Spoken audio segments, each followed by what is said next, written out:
So much magic is just a memory. You do something, they get a sense of it, it looks a certain way, and then it goes back to reality. With Flatline, the extraordinary event remains frozen in time.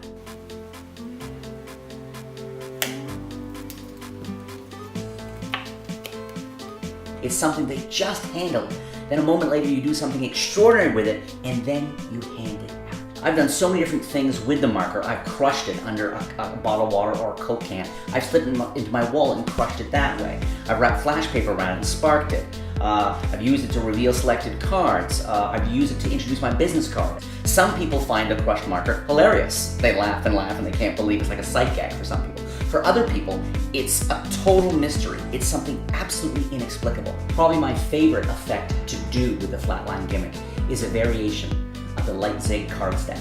Because I can take the marker, jab it in, find one thought of card or two thought of cards, and then beautifully cap the impossible moment by then revealing that when I jabbed it in, I also somehow, impossibly, flattened the end of the marker. I'm also going to show you a bunch of handlings and presentations, including a sobriety test, which I came up with for working in bars, that uses the Flatline gimmick as a sobriety test for both laughs and also a great way to present the shocking ending. And for all of you who've been having fun for the last couple of years with all these smoke gimmicks that are now out in the market, you combine a bit of smoke with the Flatline gimmick and you have an absolute reputation of maker, something crazy.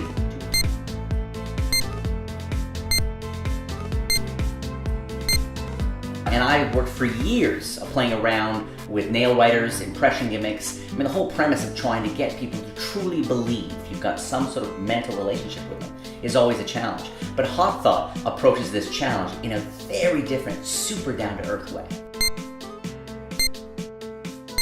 I came up with Remarkable over 20 years ago, and I still use it in my stand-up shows. I mean, when you have a marker and you split it visually into two markers and then split it again into a third marker, it looks like real magic and it plays to everybody, even in a really large space.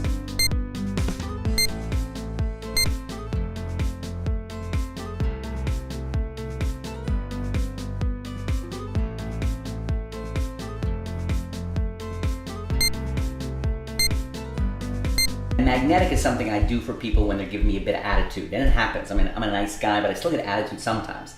And so I'll do magnetic, which perfectly suckers people in with it. It starts in a very simple kind of almost beginner magic trick, but finishes with the cap so firmly stuck on the marker that there's no way even the strongest person in the room can remove the cap.